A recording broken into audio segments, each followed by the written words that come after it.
तुम कभी ये पूछे हो कि तुम जीत के आने के बाद में क्या करोगे? तुम ये पूछे हो कि तुम्हारा 5 साल का एजेंडा क्या है? कभी ये कोई नहीं पूछता। लोग आज है ना तुम्हारे वोट के ऊपर, चीता कैंप के ऊपर इतना कॉन्फिडेंस है ना कि कुछ काम करने की जरूरत नहीं है, 40 करोड़ रुपया खर्चा करेंगे, चुन के आ जाएंगे। ये हमारी औकात है, समझे कि नहीं? लोग हमको उस नजरिए से देखने को लगे। जब तक चीता कैंप के लोग डेवलपमेंट के ऊपर कॉलर पकड़ के सवाल नहीं करोगे नेताओं के ना, तब तक चीता कैंप का कभी भी भला होगा नहीं।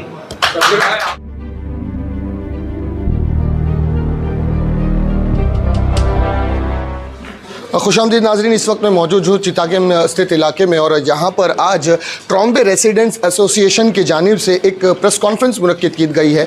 यहाँ पर हम आए हैं इस चीज़ को देखने के लिए कि क्या चीता कैंप के जितने सियासी लीडरान हैं, चीता कैंप के जितने सोशल वर्कर्स हैं, सभी लोग एक प्लेटफॉर्म पर आए हैं इस मुद्दे को लेकर के। चीता कैंप में जो 3-4 रोड्स हैं, उन रोड पर आवाम को आने जाने के लिए जो दिक्कतों का सामना करना पड़ता है, क्योंकि दुकानें जो है वो गटर के ऊपर इतनी आ गई हैं कि रोड छोटे हो गए हैं। चीता कैंप को गालिबन बसकर 45-40 साल के वक्फे का करीब का वक्फा गुजरा है और इस वक्फे के बाद उस ज़माने में जिस तरह का रोड हुआ करता था कि 2 ट्रक एक दूसरे के साथ गुजर जाते थे बआसानी, लेकिन आज का दौर ऐसा है कि एक ट्रक का गुजरना भी काफ़ी मुश्किल देखा जा रहा है। इसी मुद्दे को लेकर चीता कैंप के जिम्मेदारान एक प्लेटफॉर्म पर हैं। इसी मुद्दे को लेकर वो चाहते हैं कि रोड चौड़ा हो जाए और जिस तरह से पहले गाड़ियाँ आती जाती थी उसी तरह की गाड़ियाँ आए जाएँ। इसी मुद्दे को आज यहाँ पर कवर करने के लिए हम आइए। नाज़रीन बने रहिएगा, इस प्रेस कॉन्फ्रेंस में क्या कुछ हुआ है कराते हैं आपको सबके रूबरू। साहब, आपके सवाल एक है कि ये जो रोड का काम चल रहा है, इतने बड़ा किलोमीटर का रोड है, क्या ड्रेनेज लाइन का जो काम चल रहा है रोड के दोनों तरफ का चल रहा है, और इस मामले में आप लोगों ने बीएमसी और डीएमसी को कंप्लेन किया है, उधर से क्या सुझाव है? और आप लोगों ने एक फेडरेशन की लेटर पे कंप्लेन किया है कि व्यक्तिगत किया है? ये अप्रॉक्सीमेटली 30 किलोमीटर का रोड है ट्रॉम्बे पुलिस स्टेशन से लेकर काला साल तक। और आगे कंप्लेंट करने के बाद तो हमने निवेदन डीएमसी साहब को भी दिया है, मलिक साहब को भी दिया है और राहुल शिवाल साहब को भी दिया। अब वहाँ से कोई रिप्लाई तो आया नहीं, लेकिन अभी हमारा पर और जो नाला जो बन रहा है, जो गटर, जो उसका स्टैंडर्ड ऑपरेटिंग प्रोसीजर है, जो कंस्ट्रक्शन करने का जो तरीका है, IIT बॉम्बे ने इसका नक्शा बना के दिया है। वो डॉक्यूमेंट हमारे पास, आप चाहेंगे तो आपको दे सकते हैं। 16 इंच का सोलिंग करने के लिए कहा है, तो वहाँ 1 इंच की भी सोलिंग नहीं हो रही है और बिना सोलिंग के वो माल डाल रहे हैं। उसके बाद फिर वो ऊपर नाला बना के ख़त्म कर, जबकि रूल ऐसा है कि उसको डिपो बना के उसमें पानी भर दिया जाए और 21 दिन तक उसकी क्यूरिंग की जाए। बिल्कुल क्यूरिंग नहीं हो रही है, जाहिर बात है 1 साल के अंदर वो झड़ना शुरू हो जाएगा। ये एक सबसे बड़ा एकदम वीक पॉइंट है। और दूसरी बात है कि नाला जो है वो बजाय पीछे जाने के वो रोड पे आ रहा है, उसकी डायरेक्शन भी चेंज हो रही है। ये कंप्लेंट भी हमारी है। और तीसरी बात ये कि अब हमें क्या करना है, आप ये पूछ रहे हैं। भाई मेरा सुझाव तो ये है कि जाहिर बात है अवामी नुमाइंदों के ज़रिए काम हो सकता है। जो आज के हालात हैं, पब्लिक कुछ कर नहीं पाएगी इस मामले में। मेरा सुझाव ये है कि अभी हम लोग 2-4 दिन के अंदर ही नवाब मलिक साहब से एक बार फिर मुलाकात करेंगे और हमारे सारे प्रपोजल लेके जाके कि भाई आप इसको समझिए, ये जो काम गलत हो रहा है, हम नहीं चाहते। जैसे शब्बीर भाई ने कहा कि भाई पूरा तोड़ना चाहिए, तो मेरा ऐसा ख्याल है कि वो तो होगा नहीं, ना नॉर्मल तेल होगा ना राजा नाचेगी। पूरी दुकान तोड़ेंगे तो सब हमारे खिलाफ हो जाएंगे और सब अमीर कबीर लोग हैं। भाई दुकानदार तो पैसे वाला होता है, हो जाएगा, कोर्ट से स्टे लेके आ जाएगा। डीएमसी साहब ने बहुत अच्छी बात कही थी अपने अफसरान को कि आप लोग केविट पहले एडवांस में फाइल करो ताकि उनको स्टे ना मिल सके। लेकिन उनके अफसरान भी टेंशन मिले हुए हैं ना, डीएमसी साहब की बात पे भी अमल नहीं हुआ। डीएमसी साहब ने कहा था कि 3Z की नोटिस दीजिए इनको ताकि इनको कोई मौका नहीं मिले। 314 की नोटिस ऑलरेडी दी जा चुकी है, लेकिन उसके ऊपर में अमल नहीं हो रहा। तो अगर 3Z की नोटिस देते हैं तो इमीडिएटली जाएंगे सेशन सिटी सिविल से ऑर्डर लेके आ जाएंगे। तो डीएमसी साहब ने ऑर्डर दिया अपने अफसरान को कि आप एडवांस में केविट फाइल करो ताकि इनको स्टे ना मिल सके। ट्रॉम्बे इस विभाग का एक ही कब्रिस्तान है, जी मुस्लिम कब्रिस्तान, जी, इसके लिए सब लोग यूज करते हैं। क्या भीड़ भाड़ के इलाके में बॉडी लेकर जाना और भीड़ में सब लोग जाते हैं, तो उसके लिए कितने दिक्कतों का सामना करना पड़ता है इस रोड की वजह से, भीड़ भाड़ इलाके के लोग? पांडे जी ऐसा है कि मरे हुए आदमी को तो हम थोड़ा लेट भी लेके जा सकते हैं, क्योंकि वो तो मर ही गया बेचारा, आधा घंटा 1 घंटा लेट होगा। आप उनका सोचिए, भाई हार्ट अटैक का आजकल तो मामला कितना हो रहा है आप जानते ही हैं।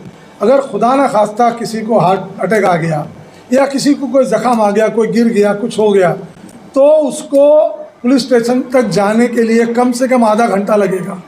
और वो जो गोल्डन पीरियड होता है जो आदमी की जान बचाने का, वो वेस्ट हो जाएगा और वो आदमी अपना दम तोड़ सकता है। हम ये मामले को 1911 से सारे डॉक्यूमेंट हैं, हम लोग लाए नहीं हैं क्योंकि फिर उसमें टाइम वेस्ट होता है। 2011 से हम बता रहे हैं, आज ये एक दिन में इंक्रोचमेंट नहीं हुआ है, ये स्लोली और ग्रेजुअली हुआ है। हम बोल रहे हैं म्यूनसिपल कॉर्पोरेशन को कि देखिए नुकसान है, ये कभी प्रॉब्लम आएगा रोज़ हम लगातार लिखते चले जा रहे हैं। 2011 से आज 2023 हो गए, 12 साल हो गया, लेकिन म्यूनसिपल कॉर्पोरेशन, जैसा कि मैंने कहा, मुझे ये बात नहीं कहना चाहिए, बहुत मायूब बात है, गलत बात है, लेकिन यहाँ पे सबसे पहली बात तो गरीब रहते हैं, दूसरी बात ये कि ज़्यादा माइनॉरिटी के लोग रहते हैं, तो म्यूनसिपल कॉर्पोरेशन को कुछ पड़ी नहीं है, आप बर्बाद होते हैं, तबाह होते हैं, हो जाइए, कोई इस मामले में क्या आप लोग बीएमसी के अधिकारियों के दफ्तर पर क्या कोई मोर्चा निकालने के बारे में सोचा है आम पब्लिक के साथ?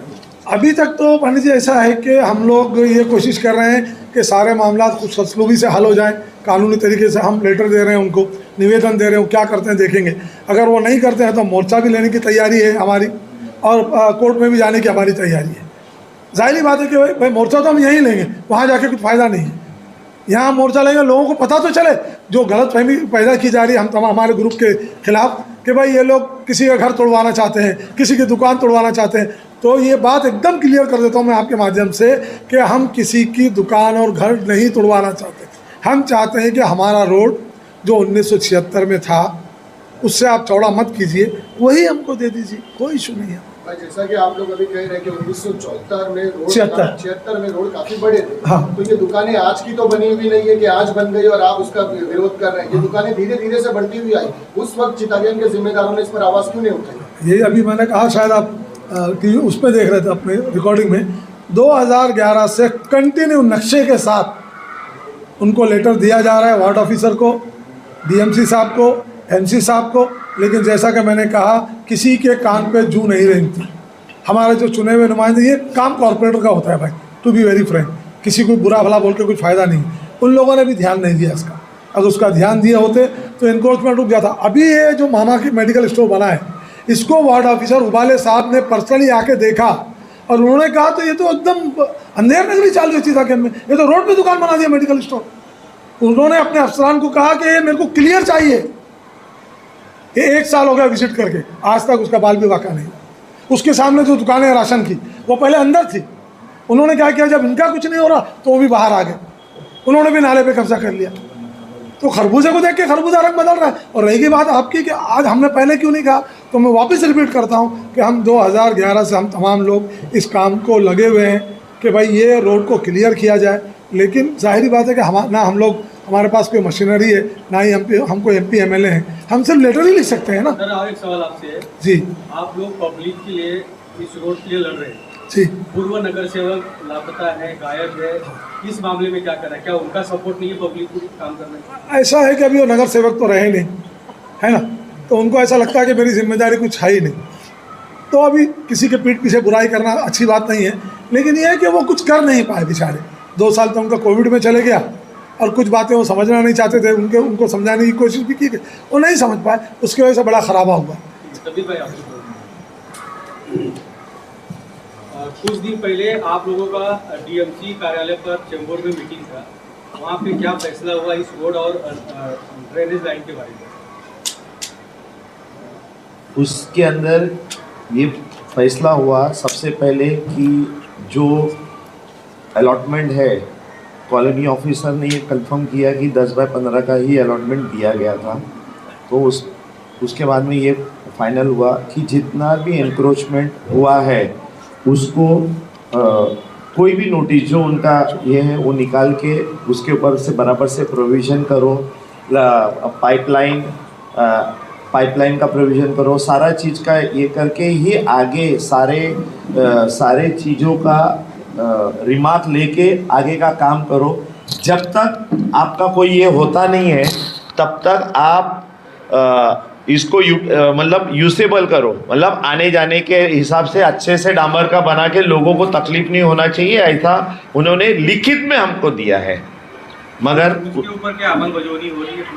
नहीं, उसके बाद में उनके ऊपर कोई पॉलिटिकल प्रेशर आया, पॉलिटिकल प्रेशर आया और उसके 3-4 दिनों के बाद में उन्होंने अपने खुद के ऑर्डर को रिवर्स किया, काम खुद रुकाया था, फिर बाद में उन्होंने अपने खुद के ऑर्डर को उन्होंने रिवर्स किया। टीएमसी से मुलाकात के बाद आप लोग आमदार साहब से भी मिले और खासदार साहब से भी आप लोगों की मुलाकात हुई, तो वहाँ से क्या आश्वासन मिला? आमदार साहब का ये बोलना था कि एनक्रोचमेंट हुआ है और एनक्रोचमेंट के खिलाफ मैं हूँ। आमदार साहब की बात कर रहा हूँ मैं। नवाब मलिक साहब ने बोले कि आप हमको लिस्ट दो जिसने इंक्रोचमेंट किया है, मैं खुद वो इंक्रोचमेंट 15 दिन में निकालूंगा, बराबर। फिर उसके बाद और रोड को फिर अपने हिसाब से ये करेंगे। मगर और खासदार साहब से भी बात हुई तो खासदार साहब ने भी सारे लोग ये चीज़ किया कि हाँ ये सब गलत हो रहा है, इसके ऊपर हम तुम्हारे साथ हैं और डीएमसी से बात करेंगे, सारा चीज़ करेंगे और तुम्हारे को करके देंगे। इतना हमको दोनों जगह से आश्वासन मिला था, मगर ये सिर्फ आश्वासन था। यहाँ की जो पूर्व नगर सेवक है एमआईएम के, उससे उनका हमने कुछ दिन पहले इंटरव्यू किया था। उन्होंने कहा कि एकनाथ शिंदे के गुट में जाने के बाद हजारों करोड़ रुपया यहाँ पर चीता कैंप में लगने वाले हैं। इस मामले में क्या करेंगे? अच्छी बात है, हम लोग भी उस चीज़ का इंतज़ार कर रहे हैं। और कोई अगर इतना बड़ा फैसला करके कोई गुट में जाता है तो वो बेवजह तो नहीं जाएगा, और वो भी ऐसे पार्टी से जो चुन के आया, बराबर है। और वो एकदम ऑपोजिट में अगर कोई निर्णय लेता है तो मुझे पूरा यकीन है कि वो आवाम के हक में ही कुछ सोच के फैसला किया होगा। तो हम लोग भी वो 1000 करोड़ का इंतजार कर रहे हैं। जिस तरह से अभी आप सब लोग मिलकर ये चाहते हैं कि रोड बड़े हो जाएं और जो दुकानें एक्सटेंड है जो बढ़कर आई है उसे थोड़ा सा काट छाट करके रोड को बड़ा किया जाए। यस। जिस तरह से आप लोग ये चाहते हैं तो ऑपोजिशन में जो लोग हैं, ऑपोजिट में जो लोग हैं, वो भी अपनी दुकान बचाने का प्रयास करेंगे और वो भी कानूनी लड़ाई लड़ेंगे। तो उस वक्त आगे का स्टैंड आप लोगों का क्या है? देखिए, कानून लड़ाई के बारे में ये नहीं है, उन्होंने तो एनक्रोचमेंट किया हुआ है। मतलब जो तुमको दिया हुआ था उसके अलावा तुमने एनक्रोच किया हुआ है, तो उसके बारे में उनका जो स्टैंड है, ज़्यादातर तो मेरे ख्याल से वो स्टैंड होगा नहीं, मगर पैसा है तो कुछ भी हो सकता है। लेकिन हमारी लड़ाई आखिर तक रहेगी, और नहीं तो आखिर में कोर्ट का जो दरवाज़ा है वो तो मुझे लगता है कि वहाँ पे तो ज़रूर हमको न्याय मिलेगा। क्यों? क्योंकि ये स्लम की जगह है, ये बीएमसी की जगह है, इसके ऊपर हर चीज़ रिकॉर्डेड है, समझे। वो कलेक्टर वगैरह रहता था तो वो हो सकता था बेनिफिट ऑफ डाउट। यहाँ पे कुछ वो नहीं है। 10 बाय 15 मतलब 10 बाय 15। इसके अलावा आपको एक चीज़ और क्लियर कर देता हूँ कि अगर किसी के फोटो पास पे किसी ने अपना एरिया बढ़ा के लिया है या कैसा भी लिया है तो उसका भी एक अलग कानून है, वो भी चीज़ वहाँ पे स्टैंड नहीं होगा। इसलिए हमारा ये रिक्वेस्ट है कि प्यार मोहब्बत से आप लोग खुद आगे आओ। ये चीता कैंप जैसा हम सबका है वैसा उनका भी है। आप लोग सब मिलके ये करोगे तो चीता कैंप की डेवलपमेंट में एक अच्छा कदम अपन बढ़ा सकते हैं। दुकान वालों को बचाने के लिए वोट बैंक की राजनीति करके उनको सपोर्ट कर रहे हैं, इस मामले में क्या? लाजिम सी बात है। देखिए, ये कैसा है कि प्रेस कॉन्फ्रेंस कुछ अलग दिशा में चले जाएगा, इसके लिए अपन उसके ऊपर नहीं ये करेंगे, समझे कि नहीं। लेकिन ये हकीकत है कि यहाँ पे वोट और नोट दोनों की राजनीति हो रही है, समझे कि नहीं। लेकिन इसका खुलासा आने वाले 1 हफ्ते के बाद में देखते हैं। अभी हम लोग बेनिफिट ऑफ डाउट में चल रहे हैं कि कोई हमारा साथ देगा और ये चीज़ हो सकता है, नहीं है तो फिर उसके बाद में उसका भी खुलासा होगा। आप खुद चीता कैंप के पहले नगर सेवक रह चुके हैं और आपको लोगों ने निर्दलीय चुना था। इस पूरे मसले पर आपने क्या एक्शन लिया, आपने क्या काम किया? क्योंकि आज जो लड़ाई आप लोग लड़ रहे हैं, अगर इसके ऊपर पहले से अगर मजबूत काम किया गया होता तो शायद ये दिन नहीं देखना पड़ता। क्या कहेंगे सर? ऐसा है कि ये जो रोड था डीपी रोड था, 64 डीपी रोड था, तो हमने इसके ऊपर प्रपोज किया 64 डीपी रोड। 64 डीपी रोड के लिए हमने प्रपोज किया था, उसका काम भी चल रहा था।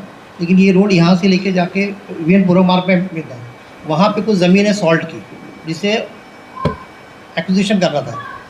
तो हमने टेम्पोररी क्या किया था कि यहाँ पे ड्रेन मिसिंग थी, तो 2009 में मैंने इस दोनों जगह दोनों साइड से हमने एक्शन लेके दोनों तरफ से हमने रोड को बड़ा किया था, बड़ा किया, और हमने वहाँ पे ड्रेन भी बनाई, तो दोनों से ड्रेन मिसिंग थी। भाई मेरा आपसे एक सवाल ये है कि आज ये बहुत अच्छी बात देखी जा रही है कि चीता कैंप के सारे जिम्मेदार एक साथ हैं, लेकिन जब भी कॉर्पोरेटर का काम हो या एमएलए का फंड रिलीज होता है या एमपी का, कॉन्ट्रैक्टर वो अपना ही क्यों लाते हैं? आप लोग इस पर क्यों आवाज नहीं उठाते कि कॉन्ट्रैक्टर वो हो जो गांव का भला सोच कर आए और गांव के लिए काम करे? इस पर सारे लोगों ने क्यों आज तक आवाज नहीं उठाई? क्यों उनका ही कॉन्ट्रैक्टर क्यों आगे काम करे? कॉन्ट्रैक्टर अपॉइंट करना कॉर्पोरेशन का काम है, हमारा कॉर्पोरेटर का काम नहीं। उनका प्रोसेस ऑफ लॉ है ना, वो बीएमसी करती है, उसमें हम कुछ नहीं कर सकते। लेकिन उसमें भी यही होता है ना कि भाई वो अपना ही नुमाइंदा डालते हैं। नहीं, वो जो लोग अभी तो ये हो गया, जो लोग भी टेंडर इनवाइट होता है, जो लोग भी इस पे करते हैं, वो हिसाब से प्रोसेस ऑफ लॉ से होता है, उसमें अपन नहीं कर सकते। मुझे लगता है शब्बीर भाई इसके ऊपर आपसे भी यही राजा सवाल भाई, है। क्या राजा भाई, आखिरी सवाल आपसे। राजा भाई के ऊपर था। सॉरी, आप सभी लोग ने आज जो प्रेस कॉन्फ्रेंस किया है, इसमें सभी लोग की सहमति से क्या निर्णय लिया गया है, आगे इसके ऊपर किस तरह की कार्रवाई करेंगे? अच्छा सवाल है। आज सभी जिम्मेदार जो है एक साथ है। कुछ लोगों को छोड़ के जो शरारती लोग हैं, जो जाति मुफाद देखते हैं, जो अपना फ़ायदा देखते हैं और चीता कैंप का सत्यानाश करना चाहते हैं। पूरी सरकार जो है, मोदी सरकार हो या शिंदे सरकार हो, वो कहती है कि पूरे सड़क बनाएंगे हम। सड़क इसलिए बनाते हैं कि सड़क से जो है वो इस इलाके का विकास होता है। सड़क जो है लोगों को जोड़ता है। सड़क जो है अलग अलग डिस्ट्रिक्ट को, जगह को जोड़ता है। तो सड़क से है वो जगह जो है विकास हो सकती है। और अगर हमारे लोग बड़े लोग कहते हैं किसी इलाके को देखना है तो वहाँ के सड़क को देख लो। सड़क को देखकर पता चलता है इलाका कितना विकसित है और कितना अच्छा लगता है। और हमारी सड़क तो आप देख सकते हैं कि कितना बुरा है। 76 की बात लो और अभी की बात लो, ये सड़क है, ये रमज़ान के वक्त और कोई फेस्टिवल के वक्त इतना भर जाता है, आप नहीं, आपके घर की औरतें भी है, धक्का लगे बगैर आप जा नहीं सकते वहाँ से। 2006 की बात है, 2006 में डी सेक्टर में खाड़ी में बहुत बड़ी आग लगी थी, 2nd ग्रेड की आग थी। कम से कम 206 झोपड़े जल के राख हो गए थे। आपको पता है, हमने फ़ोन किया फायर ब्रिगेड को, हम वहीं रहते हैं। फायर ब्रिगेड आने में 25 मिनट लगे। 25 मिनट में कम से कम 100 झोपड़े जलकर राख हो गए। हम लोग ने पूछा कि आप लेट क्यों? हम लोग भड़क गए फायर ब्रिगेड के ऊपर। उन्होंने बोला साहब हमको बाज़ार से आने में बहुत ट्रैफिक मिला, बहुत तकलीफ़ हुई, हम लोग बहुत मुश्किल से सबको हटा कर आए। मतलब 2006 में ये हालत थी, तो तब क्या पॉपुलेशन था, अब क्या पॉपुलेशन है, अब कितनी गाड़ियां हैं, अब कितने लोग हैं, अब कितने वेंडर्स हैं, अब कितने ठेले वाले हैं, दुकानदार कितने आगे बढ़े हैं, आप इस से देख सकते हैं। ये मनमानी है, ये दादागिरी है। हम लोग नहीं चाहते हम उसके ऊपर कार्रवाई करें, कोई टूट जाए, लेकिन ये अपने आप में बात करके सुलह होके अगर ये सही होता है, हम राज़ी हैं उनके साथ, वरना ये लड़ाई जारी रहेगा। लड़ाई के रास्ते बहुत है, जैसे कि हमारे भाइयों ने बताया कि हम जो है इसको धरना का शक्ल देंगे।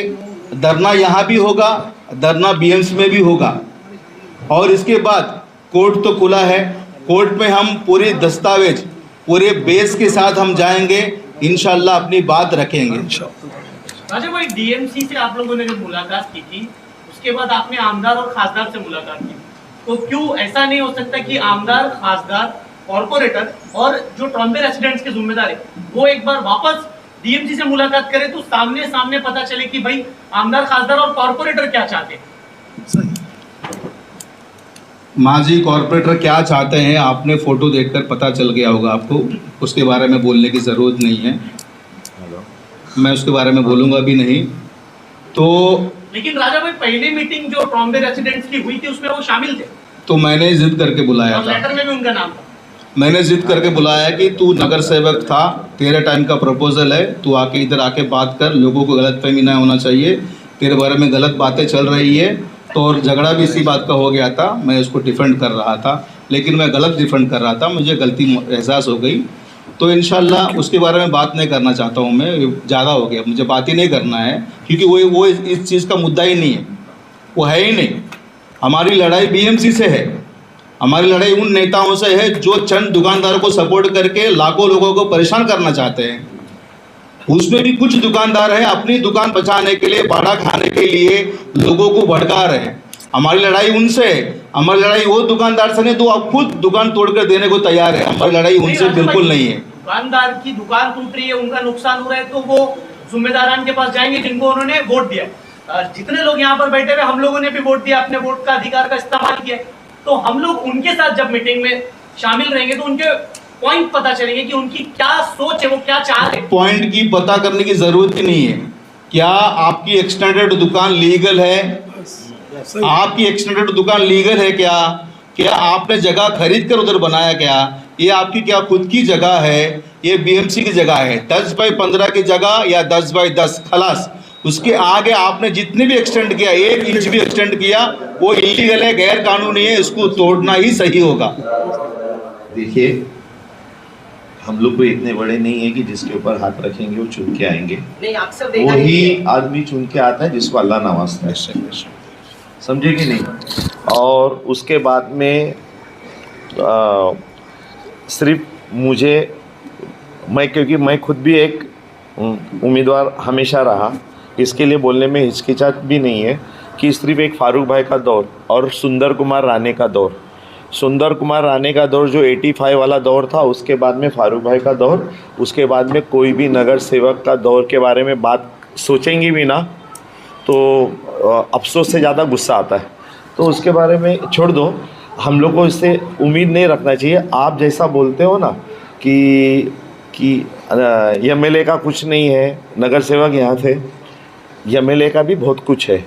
यहाँ जो तुम्हारे को वोट मिलता है उसका 45% वोट तुम्हारे को चीता कैंप से मिलता है। 45% वोट आपको 64,000 वोट मिला, उसमें से 28,000 वोट चीता कैंप से मिला तुम्हारे को। उसके बाद में तुम्हारा क्या है, तुम 15 साल चीता कैंप के नगर सेवक है। जब यहाँ के लोग उनको मिलने को जाते हैं तो वो खाली उंगली उठाते हैं, इसने क्या किया, उसने क्या किया। तुमने 15 साल क्या किया, अब तुमको चीता कैंप के लोगों को तुमको भी जवाब देना पड़ेगा। आने वाले टाइम में उसके ऊपर भी बात होगी। आज रोड के ऊपर अगर तुम ये रोड जो आवाम के लोग, चीता कैंप के लोगों का एक, क्योंकि ये सबका डिमांड है, अगर तुमने लोगों का साथ नहीं दिया तो आने वाले टाइम में तुमको भी बहुत सारे चीज़ों का तुमको भी जवाब देना पड़ेगा। सवाल लंबा था, जवाब छोटा दे दो, जवाब भी वैसा ही मिलेगा। सॉरी बोल के ख़त्म करो ना मामले। सॉरी बोलने के लिए मैं लायक नहीं हूँ, क्योंकि मैंने जितना वक्त गुजारा था, जिसका आप नाम ले रहे थे, जितना वक्त गुजारा था उसमें मैंने अपने मेहनत का ही पैसा खाया। तो अल्हम्दुलिल्लाह कोई ऐसा वैसा चीज़ नहीं है जो बोल नहीं सकते, लेकिन ये पॉलिटिक्स का ना जाति वैसा है, ये पॉलिटिक्स का जाति वैसा है। लोग बिक जाते हैं, लोग पार्टी चेंज कर देते हैं, यहाँ से वहाँ चले जाते हैं। लेकिन हमारा भी कुछ चीज़ें हैं, हमारा भी मजबूरी है कि हम सोचते हैं कि ये हमारे इलाके के लिए कुछ अच्छा चीज़ करेगा, लेकिन बाद में जो उसके पास पैसा आ जाता है या पावर आ जाता है वो बदल जाता है। तो कल आप बदलेंगे नहीं बदलेंगे, क्या यकीन कर सकते हैं हम लोग? आप पे ट्रस्ट करके हम लोग क्या आपकी ज़िंदगी का भरोसा है? नहीं, ये जिंदगी का सवाल ही मेरे आवाम का जिम्मेदारी क्वेश्चन है, यहाँ के रहवासी का सवाल है, मेरा एक का नहीं। मेरा पर्सनल क्वेश्चन तो मैं नहीं पूछता था, आप पे क्या ट्रस्ट करें कि आप ही नहीं बदलेंगे? क्योंकि यहाँ सियासत का जो है एमपी बदल जाता है, एमएलए बदल जाता है, सीएम बदल जाता है। भाई मैं आप पे कैसा ट्रस्ट कर सकता हूँ? ये मेरे कौम का मसला है, मेरे यहाँ के रहने वाले हर एक रहवासी का सवाल है, मेरा पर्सनल सवाल नहीं। दोस्त भाई, ऐसा है कि कौम का मसला है, आपने कौम को देख के ही तभी वोट दिया था, समझे कि नहीं। इसके लिए अभी है ना वो कौम वगैरह की बात इधर नहीं करेंगे, वही अच्छा है। क्योंकि वो इलेक्शन किस तरह से हुआ था, मेरे ख्याल से 17 का इलेक्शन, वो सबको अच्छे से मालूम है। चीता कैंप के लोग 2 चीज़ के ऊपर ही चोट डालते हैं, समझे। मैं इसके लिए जवाब देता हूँ कि दो टाइम है ना, मैं उसका मतलब खामियाजा मुझे भुगतना पड़ा। उस टाइम पर कौन वोट के टाइम पर ये प्लान पर तुम क्या करने, तुम कभी ये पूछे हो कि तुम जीत के आने के बाद में क्या करोगे? तुम ये पूछे हो कि तुम्हारा 5 साल का एजेंडा क्या है? कभी ये कोई नहीं पूछता, कोई सुनो, अभी कोई ये नहीं पूछता है। तभी आपने एक मीटिंग के ऊपर एक जोश में आके सब अल्लाह रसूल के वास्ते के ऊपर तुमने वोट दे दिया था। किसी ने ये नहीं पूछा कि तुम जीत के आने के बाद में है ना तुम 5 साल क्या काम करोगे। दूसरी बात कि लोगों को पड़ी नहीं है। आज है ना तुम है ना बहुत शान से पूछते हो हमको कि जीतने के बाद में तुम ये, क्योंकि ये प्रेस कॉन्फ्रेंस से इसका लेना देना नहीं है। लेकिन उसके बावजूद मैं आपको जवाब देता हूँ कि लोग आज है ना तुम्हारे वोट के ऊपर, चीता कैंप के ऊपर इतना कॉन्फिडेंस है ना कि कुछ काम करने की जरूरत नहीं है, 40 करोड़ रुपया खर्चा करेंगे, चुन के आ जाएंगे, ये हमारी औकात है, समझे कि नहीं। लोग हमको उस नजरिए से देखने को लगे। जब तक चीता कैंप के लोग डेवलपमेंट के ऊपर कॉलर पकड़ के सवाल नहीं करोगे नेताओं के ना, तब तक चीता कैंप का कभी भी भला होगा नहीं। शब्बीर भाई, आप जो है वो चीता कैंप बदल गया है, आप रोड के इंटीग्रेटेड हो गए, हाउस भाई, बोलना चाहूंगा मैं माफी चाहता हूँ। लोग हो गए नहीं, अपन रोड के ऊपर प्रेस कॉन्फ्रेंस का एक मर्यादा सुनो ना, एक लाइन ऑफ एक्शन है, मतलब सब्जेक्ट से हटो मत, मेरी मेहरबानी। आपने जोश में आके पूछा था सवाल भी अच्छा पूछा आपने, क्योंकि आप पढ़े लिखे हैं, सर है, अपन किसी को और सवाल पूछना इस चीज रोड के बारे में आप पूछेंगे, रोड के बारे में पूछेंगे तो बेहतर होगा, और जो मीटिंग हुई उसके बारे में पूछेंगे तो बेहतर होगा। एक आखिरी सवाल बस, ये सभी लोगों से जो भी जवाब देना चाहे, चीता कैंप की आम आवाम को इस प्रेस कॉन्फ्रेंस के जरिए आखिर में क्या पैगाम देना चाहेंगे? दोस्तों, गौस भाई ने जो सवाल पूछा वो तो मतलब गैर ज़रूरी था। वजह यह है कि हम लोगों में जो कॉर्पोरेटर चुन के आया था, क्या कभी 100-200 आदमी मिलके उसके घर पे गए या उसके दफ्तर गए, या जो हमारे एमएलए चुन के आए कभी 100-200 लोग जाके उनसे पूछे कि भाई क्या हो रहा है? हम लोग अपनी कोताही को दूसरों पे नहीं ढकेल सकते। हम लोग जब तक जागरूक रहेंगे काम होगा आपके इलाके का। हम लोग, आप ये भी तो देखिए कि हम लोग खुद दलाली करते हैं लोगों की, हमारा अपना कोई स्टैंड ही नहीं होता है, हमको अपने बस्ती से प्यार नहीं है। आप अगर इस बस्ती के फलाह बहबूद के लिए एक मीटिंग बुलाइए, 100 आदमी नहीं आएंगे, 4 लाख की आबादी है। सारा काम म्यूनसिपल कॉर्पोरेशन का, एमपी एमएलए का और कॉर्पोरेटर का नहीं है, हमारी भी अपनी सिविक जिम्मेदारियां हैं ना। हम कितनी अपनी जिम्मेदारियों को पूरी करते हैं। आप गलियों में देख लीजिए, 2.5-3 फुट की सीढ़ी बना दिया लोगों ने। उनको एहसास नहीं है कि भाई यहाँ से लोग रात को गुजरेंगे, कोई गिर जाएगा। उनका ओटा देखिए 2-3 फुट ऊंचा है। उनकी जिम्मेदारी नहीं है क्या?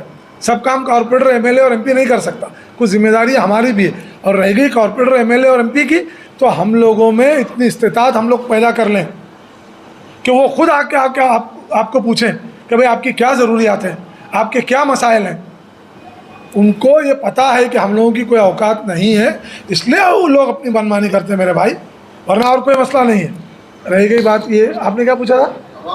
लास्ट का मैं आखिरी मैसेज ये है कि हम लोग, हमारी ये जो टीम है, ये जो हमारी जमात है, जो हम लोग ये लड़ाई लेके चल रहे हैं रोड के ताल्लुक से, उसके आगे फिर हॉस्पिटल का भी मामला है, स्कूल का भी मामला है, बहुत सारे मामला हैं।